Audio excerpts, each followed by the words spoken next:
Okay, welcome to our first program. It's called AI, Artificial Intelligence and Torah, Will Computers Replace Rabbis? So the topic of this lecture was inspired by an email that my brother-in-law sent to my wife. And he was asking about the military exemption that Israel extends to students in yeshivot and rabbinical schools. And his question was that since artificial intelligence programs are so incredibly sophisticated today, and they can think better than human beings, perhaps these powerful AI programs could eliminate the need for human beings to spend so much time studying Torah and replace our reliance on human rabbis. And this is a very serious question. Israeli historian Yuval Noah Harari was one of the first people of our generation to sound the alarm about the potential dangers of artificial intelligence once they become so much better than we are at almost everything that we do. It's quite possible that we human beings may become redundant. And these technologies will overtake us and replace us. Computers will be able to hack human beings and replicate what we do. They will do it much better, though, than we can do it.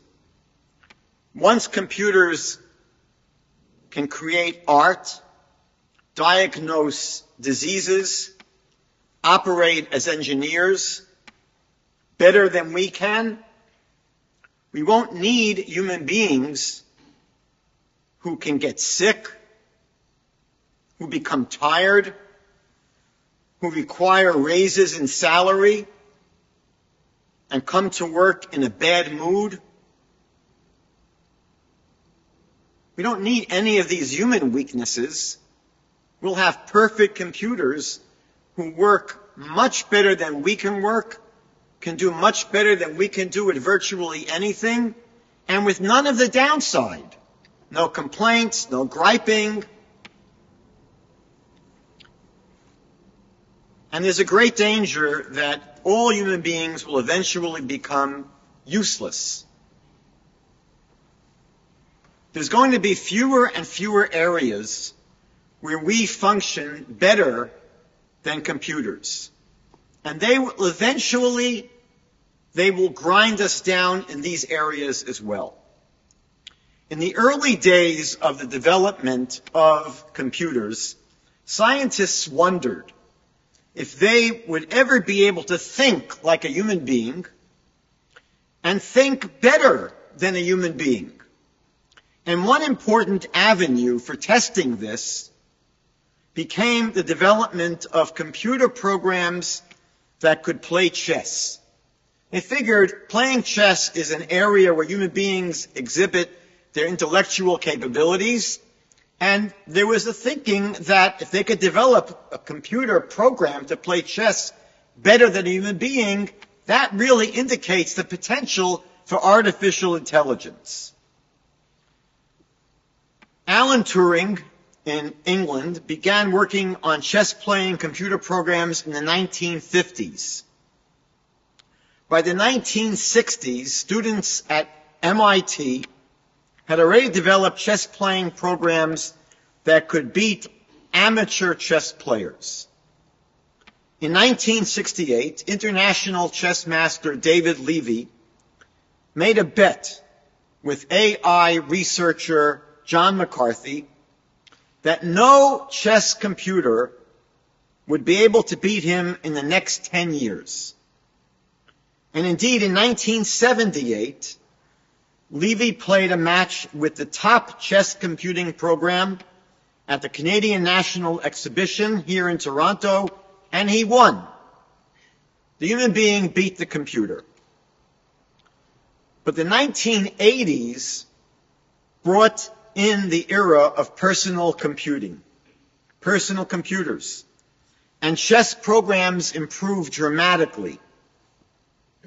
they were soon able to beat high-level chess masters. In 1989, world champion Garry Kasparov defeated the AI program called Deep Thought in a match. This was the cutting edge of chess computers, and it was defeated by the reigning world chess champion. In 1997, there was a rematch with the improved version, a program called Deep Blue, that was capable of evaluating 200 million chess positions per second. Just thinking about that can make you dizzy. A computer that could evaluate 200 million chess positions per second. And this program defeated the reigning world chess champion Garry Kasparov in a match by the score of 3.5 to 2.5. What's truly frightening are the latest developments in chess programs, which leaves the very best human players behind, totally behind in the dust. AlphaZero is a machine learning algorithm. There was no human input in programming AlphaZero other than teaching it the basic rules of how to play chess, how the pieces move, what are the basic rules. Other than that, they didn't program anything, any tips, any strategies, any record of different chess games that had been played in the past. Very minimalist. And what AlphaZero did was for 4 hours, it played continuously millions of games against itself. And by doing this, it learned from its mistakes, and it became an absolute beast. Here was a machine that was able to teach itself how to play chess at the highest levels after only 4 hours of playing against itself. It destroyed Stockfish, which was the world's top chess program, in a 100-game match, and then it destroyed it again in a 1,000-game match. No human grandmaster can stand a chance against AlphaZero. So when it comes to chess-playing computer programs, they've got us beat, and it's only getting worse year after year. Now, even though these advances in technology are breathtaking, there's a reason why hundreds of thousands of chess fans will watch a world championship match between two human players, two human grandmasters slugging it out, but two AI chess-playing programs will not garner nearly as much attention. There's been a long-standing debate about whether chess is a sport or an art. But either way, it is a clash of wills and a competition with drama and with emotion. When China's Ding Liren recently won the World Chess Championship, there was a tremendous amount of excitement. He wasn't only playing for his own personal glory. He was playing for the honor of his homeland. There was the element of the widely different personalities of the competitors and the intense emotion that was evident after each game in the match. When machines are playing, there is no emotion. There is no passion. There's no drama. Human players have to battle against a ticking clock. Chess games don't go on forever. When chess players run low on time, they're put under huge emotional stress. Players always have to decide whether to play aggressively and take risks, or to play conservatively and safely. There are so many elements to a human competition that make it much more than two machines calculating their moves. As many of you remember, in November of 2022, ChatGPT was launched and took the world by storm. Some have described it as a Google search engine on steroids. This artificial intelligence program can do almost anything, and it is still improving and still learning. ChatGPT and similar programs can write a syllabus for an educational course. They can develop a detailed plan for launching a startup company. They can write lines of computer code. They can compose songs. They can generate art. They can produce questions for an interview. They can plan an event. They can generate ideas and brainstorm.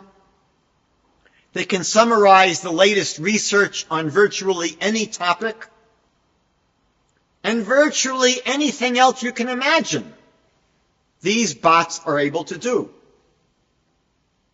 You should know that some of these GPT bots were able to pass with flying colors medical school exams, law school exams, and Wharton Business School final exams.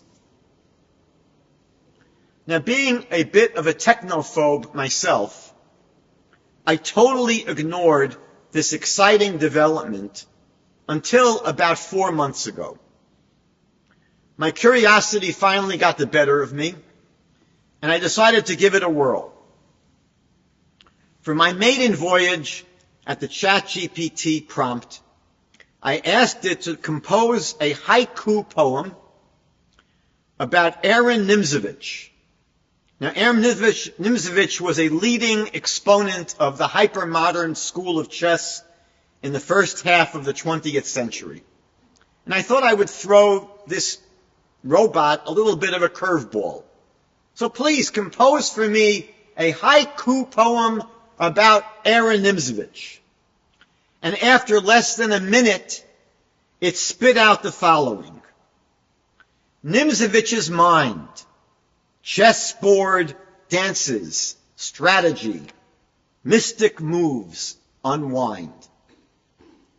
I was blown away and quickly understood why so many people involved with developing these kinds of artificial intelligence programs have been urging everyone involved to proceed carefully and to proceed slowly.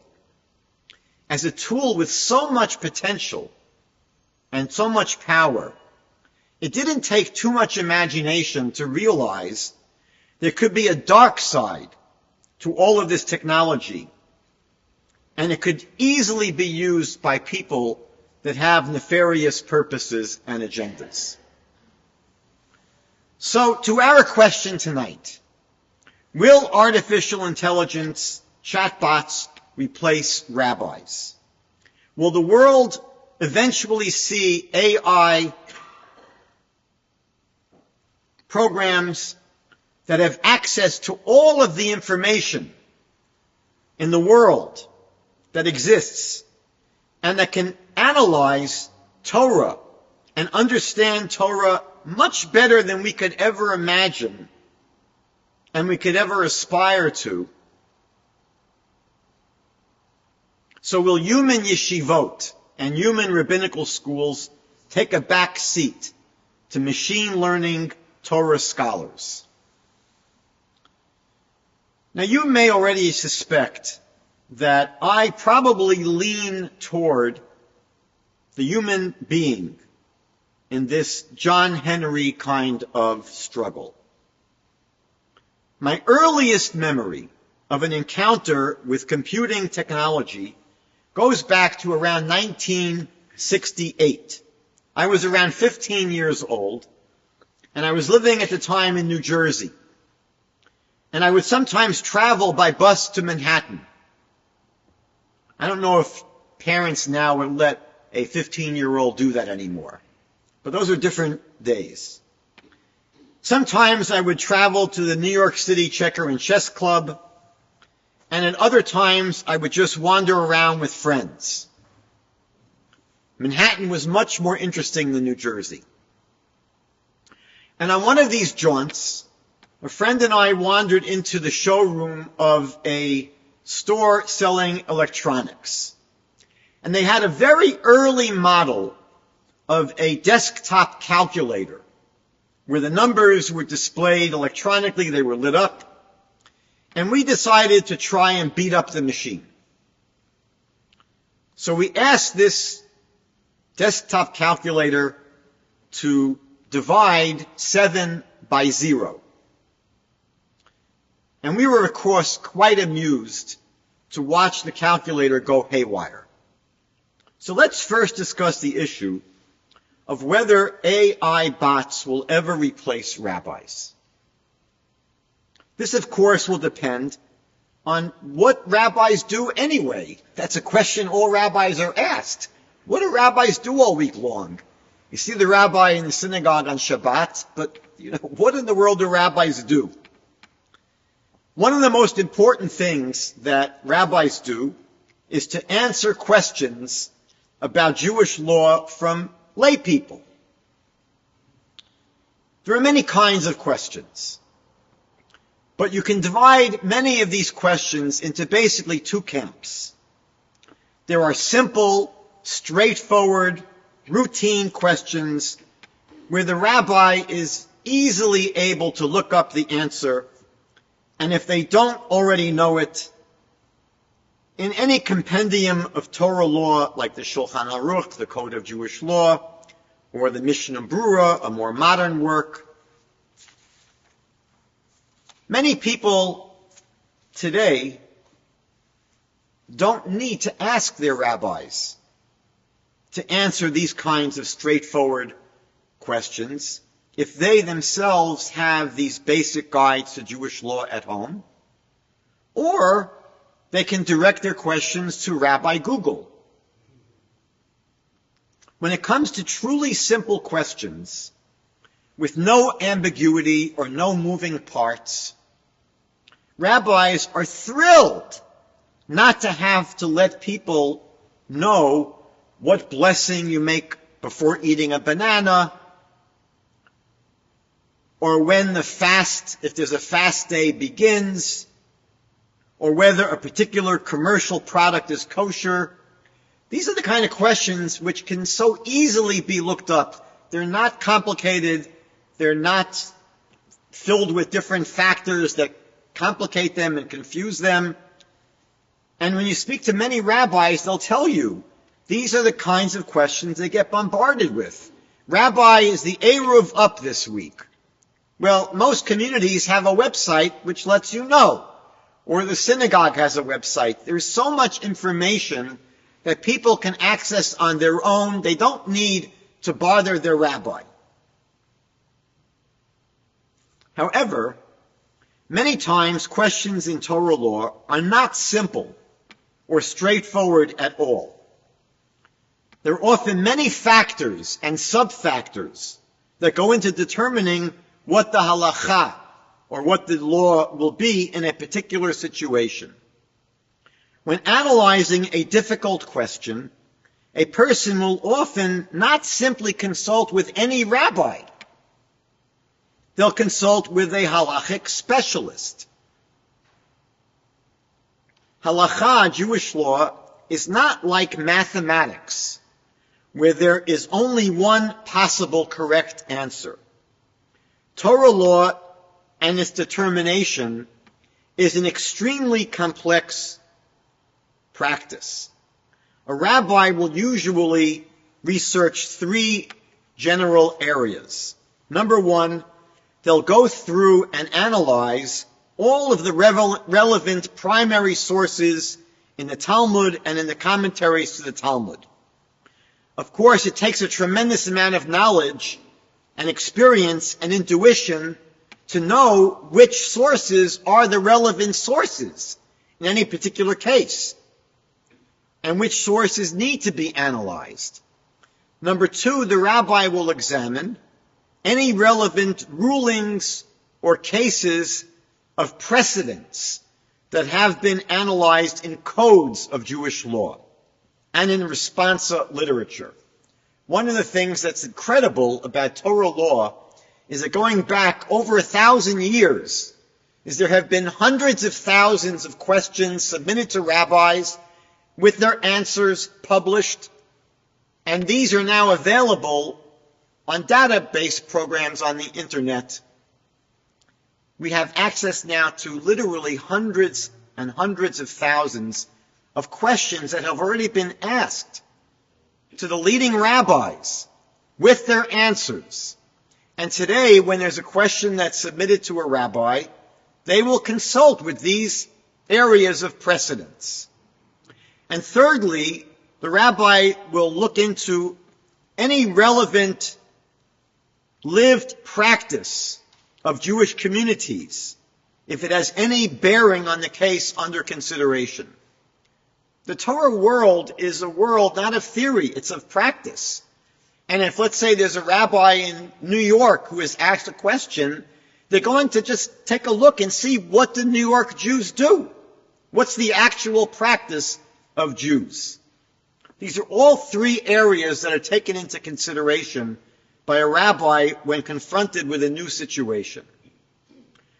What makes this process complex is not just determining which sources are relevant, but knowing how much weight to give to each of them. Rabbi J. David Bleich described the process of halachic decision-making as both a science and an art. It's not sufficient to simply have access to all of the relevant sources. If that was all it takes, the best decider of Jewish law would be a computer program rather than a person. The reality, however, is that no amount of access to raw knowledge and information would be adequate without the ability to function in the artistic realm as well. There's a well-known joke. What's the difference between knowledge and wisdom? So knowledge is knowing that a tomato is a fruit. Wisdom is not putting it into a fruit salad. So while bots can be useful in assembling sources, rendering decisions in Torah law requires nuanced interpretations of the sources. An algorithm can't grasp the intricacies of Torah texts. Rabbis have many years of study that includes mentorship under senior rabbis and observing the methodologies of the senior rabbis and learning the art of decision and deciding halacha. Someone recently asked ChatGPT the following question: can you answer questions in Torah law? And this is what the program wrote back. As an artificial intelligence, I am not able to provide definitive answers to Jewish legal questions. Halakha, or Jewish law, is a complex and nuanced area of study that requires in-depth knowledge of Jewish legal texts as well as the principles and guidelines that govern Jewish religious practice. While I have been trained on a wide variety of texts and topics, including Jewish law and tradition, my knowledge is limited to what I have been trained on, and I do not have the ability to make judgments or provide definitive answers on halachic matters. I recommend consulting with a qualified rabbi or other religious authority for guidance on halachic matters. Halacha, like life, is complicated. There are often competing values in play, and each of these competing values is important. And they need to be wisely negotiated. Often the standard halacha that's been established is set toward the side of strictness, because halacha is generally formulated in a way that seeks to satisfy as many views as possible among the authorities. Yet there is a principle, for example, that in situations of great need, you can rely on a single minority view to rule leniently. But knowing how to evaluate and define such a need requires tremendous insight and sensitivity. A posek, someone who decides questions of Torah law, has to have emotional intelligence and to know how to answer the person, not just how to answer their question. A rabbi needs to penetrate to the subtext of the question being asked. I'll share two examples. There's a famous story that takes place about 100 years ago, where someone came to the Brisker Rav Chaim of Brisk, right before Passover, and asked if it was permissible to fulfill the requirement of drinking 4 cups of wine and using milk instead. Wine was very expensive, and this person was not able to afford it, so the Brisker Rav gave the person 15 rubles and wished them a wonderful holiday.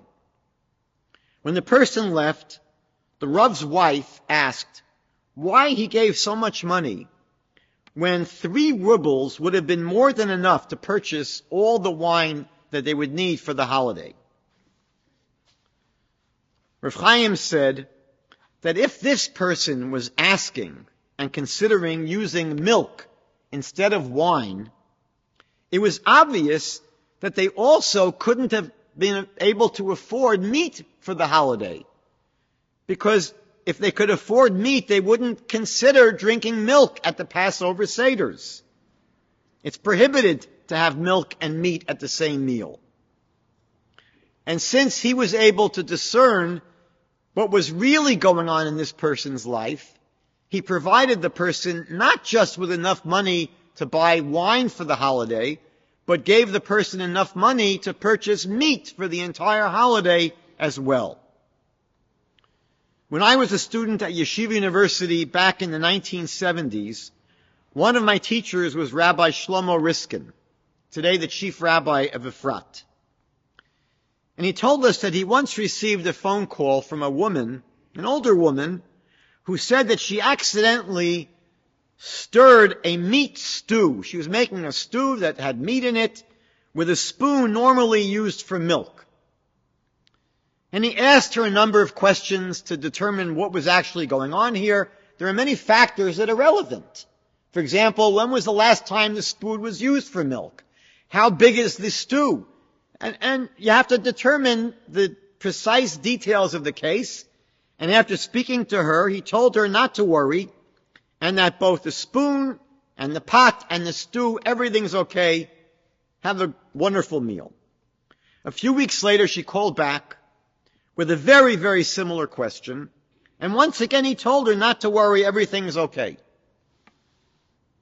When she called him a month later with virtually the same question, he told her that, well, the pot is okay and the stew is okay, but you're going to have to kosher the spoon.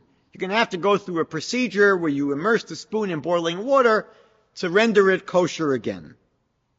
The truth was there was nothing wrong with the spoon. But he explained to our class that he told her this because he was afraid that if every time she called up, he would tell her, don't worry, there's no problem, she would reach the point where she would stop calling. And she wouldn't know in another case, whether the details had changed and were different, where the result would now be different. So he said that sometimes, they joke that there are 4 sections to the Code of Jewish Law. And they ask, there's actually a 5th section. It's called common sense. And he decided that in this case, he would make her go through the trouble of koshering her spoon just to make sure that she wouldn't stop calling him when she had a question.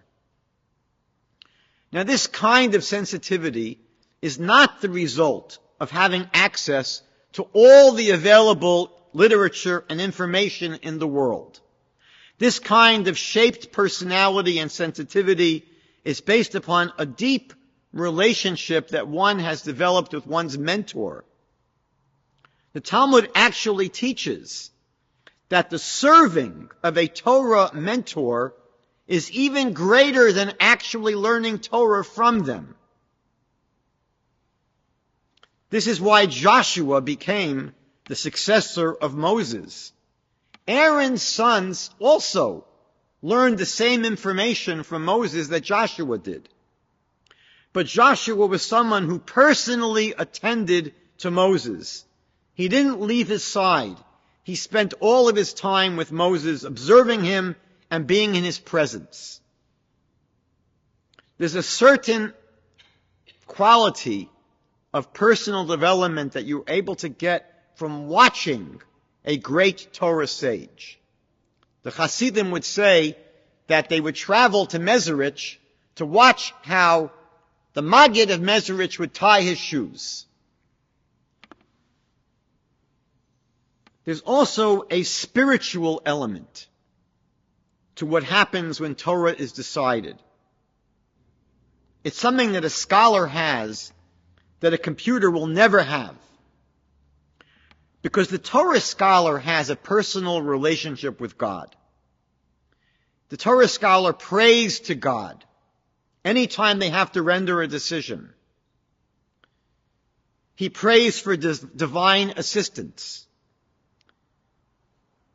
He prays for God to help him as he tries to arrive at a decision. And the Torah scholar receives this siyata d'shmaya, this divine assistance. AI, on the other hand, is man-made. And no matter how sophisticated and how powerful the program, it still lacks a human soul. And that could never be replicated. The bot cannot love. The bot cannot feel emotions.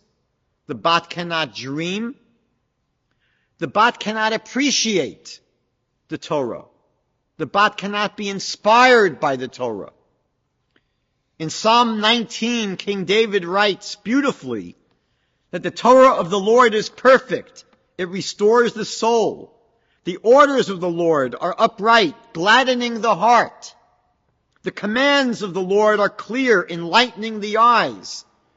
These are some things that a robot has no connection to whatsoever. A machine cannot delight in the Torah. A machine cannot sense the holiness or the godliness of the Torah.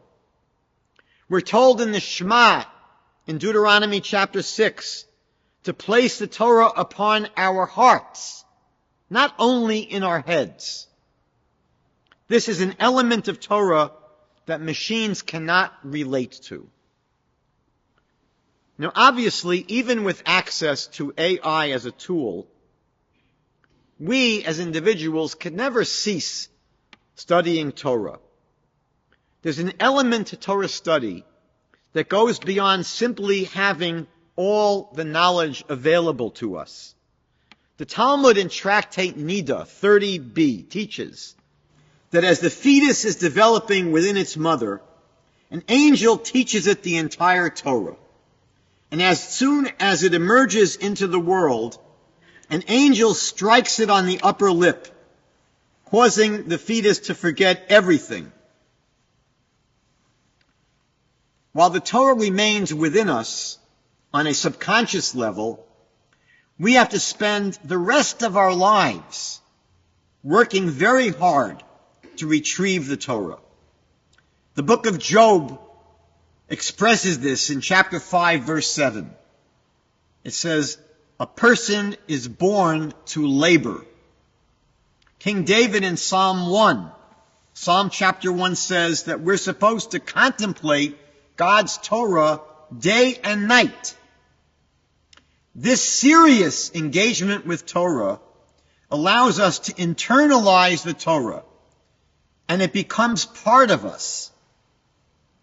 We know that many great Torah sages, like the Gaon of Vilna, refused to learn Torah from angelic, heavenly mentors called Magidim, because they insisted on achieving everything in their Torah learning through intense effort.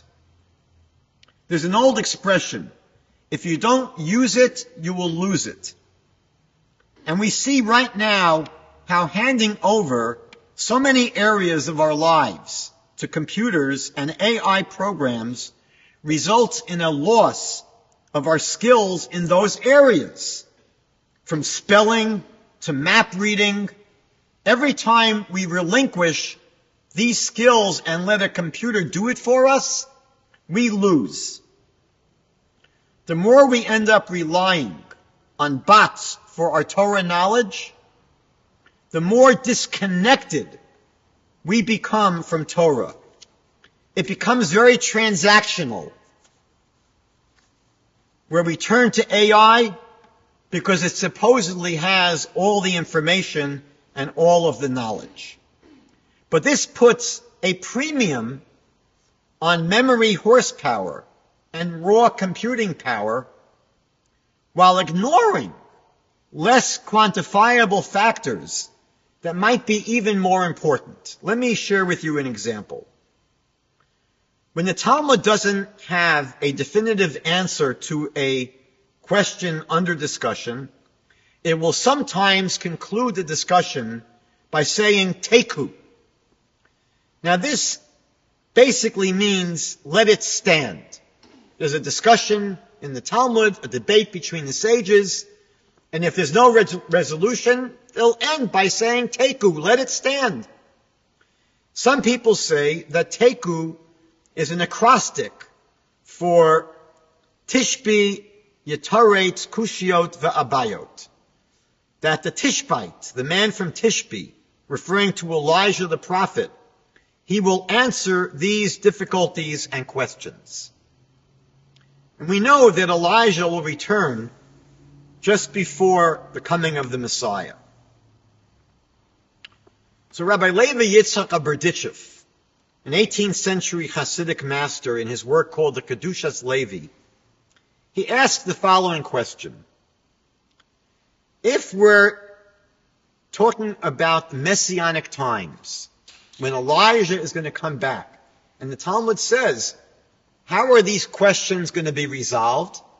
You'll ask the Tishbite, you'll ask Elijah the prophet. He will answer all of these questions that are left unresolved in the Talmud. And so Rav Levi Yitzchak asks a very simple question. If we're talking about messianic times, when there's going to be a resurrection of the dead, that will include, obviously, Moses himself. So why go to Elijah the prophet to resolve unresolved questions? Why not ask Moses himself? Moses is the greatest Torah scholar, the greatest prophet. Why go to Elijah? And the Berditchever answered that when Moses died, he lost contact with the world. When he'll be resurrected, he won't be aware of all of the changes and all the developments that have taken place over the centuries since he was on the earth. He will certainly not know anything about the nature of that generation, the generation when he comes back. But we're told that Elijah the prophet never died. We know that he went straight up to heaven, alive. And we're told that Elijah the prophet comes to every circumcision, he comes to every Passover Seder. He is perpetually alive. He's someone who was never disconnected from the Jewish people. He's aware of everything that's been going on for all of these centuries. He knows the world in which we live. So therefore, it is he who can answer questions of Torah law for us. Moses doesn't understand the context of our world as well as Elijah does. Moses is certainly the greater scholar and the greater prophet, and you could argue that Moses knows much more than Elijah. But the right answer is not always simply going to come from the person who knows more and has more information. Even if we develop artificial intelligence programs that can have instant access to all the information and data, and these programs are able to think and analyze much better than the smartest human beings, their deliberations will still not produce Torah. Torah is not some exact science where there is the possibility of arriving at the one absolutely correct analysis, much like the fact that there isn't only one correct interpretation of a poem or a painting or a story.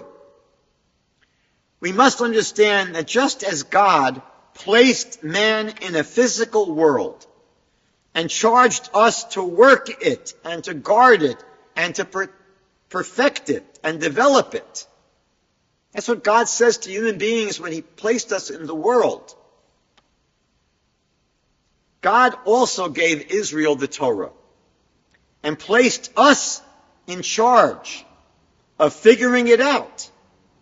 By design and by definition, it is only the human being who is capable of interpreting the Torah and rendering halachic decisions. We find one of the most well-known stories in the Talmud in Tractate Bava Metzia 59b. And the story concerns a specific kind of oven called the Tanur de'achnai, and there was a question of whether it was ritually pure or ritually impure. Rabbi Eliezer declared that this oven was ritually pure, but all the other sages present ruled that it was impure. And Rabbi Eliezer brought forward every imaginable argument, but the sages did not accept any of them. He said, if the law is like me, let this carob tree prove it. And the tree got up and it moved 100 cubits. Some say 400 cubits. And they said to him, you can't prove anything from a carob tree. And then he said, if the law agrees with me, let this stream of water prove it. And the stream immediately began to flow backwards. And they said, we're sorry. No proof can be brought from a stream of water. Rabbi Eliezer persisted, and he said, if the law is like me, let the walls of the house of study prove it. And immediately the walls began to incline inward, almost collapsing the house of study.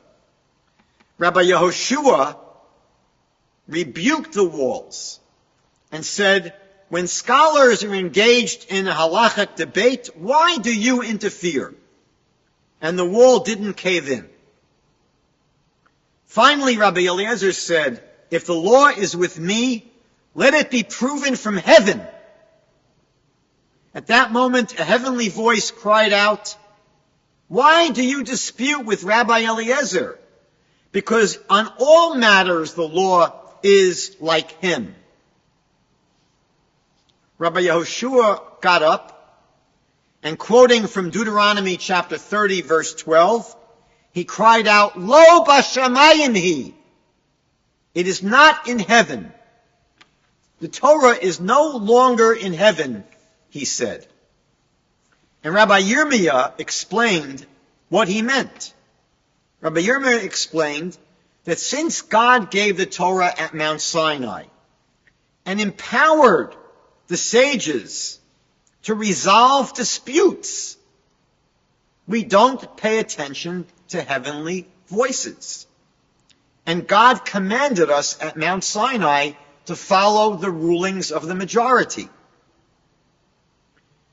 Rabbi Nathan, at that point, met Elijah the prophet and asked Elijah the prophet, what was God's reaction at that hour? And Elijah said that God laughed with joy and said, Nitzchuni vanai, Nitzchuni vanai. My children have defeated me, my children have defeated me. In another possible translation, you could render it as, my children have eternalized me. My children have eternalized me. Now this is a critical story. Even though in some theoretical sense, Rabbi Eliezer was correct, and he had the correct view according to the perfect, absolute truth of God, the Torah doesn't work like that.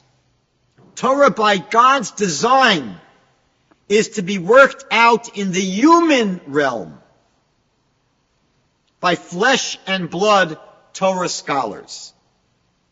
Even if computers could reason more perfectly than we could, that is not Torah. We'll conclude with one final story to drive home this point. From later on in Tractate Bava Metzia, 86a. And the Talmud there describes a debate in the heavenly academy between God and the angels of the academy. If you're ever wondering what happens upstairs. And they were arguing about a difficult technical question in the laws of tzara'at. Tzara'at is a biblical skin affliction. And God said this particular case was pure, and the rest of the heavenly academy ruled it's impure. How are they going to break the logjam? So they decided that since Rabbah bar Nachmani was the greatest living expert in this area of Torah law, they decided to consult with him and let him decide the issue. Absolutely mind-blowing. That there's a dispute in heaven between God and the angels, and God says, in order to decide what the law is, we have to consult with this rabbi. He's the biggest expert in this particular topic. Clearly, no one knows better than God. But Torah is not decided by the one with the most knowledge or by the machine with the greatest computing power. Torah is by definition based upon how human beings understand it after struggling to understand it to the best of their ability. They may not always arrive at the theoretically correct conclusion, but it's the conclusion that God wants us to follow. Rav Tzadok HaKohen of Lublin famously said that not only do we have to believe in God, we have to believe in ourselves as well. God placed a tremendous amount of faith in us.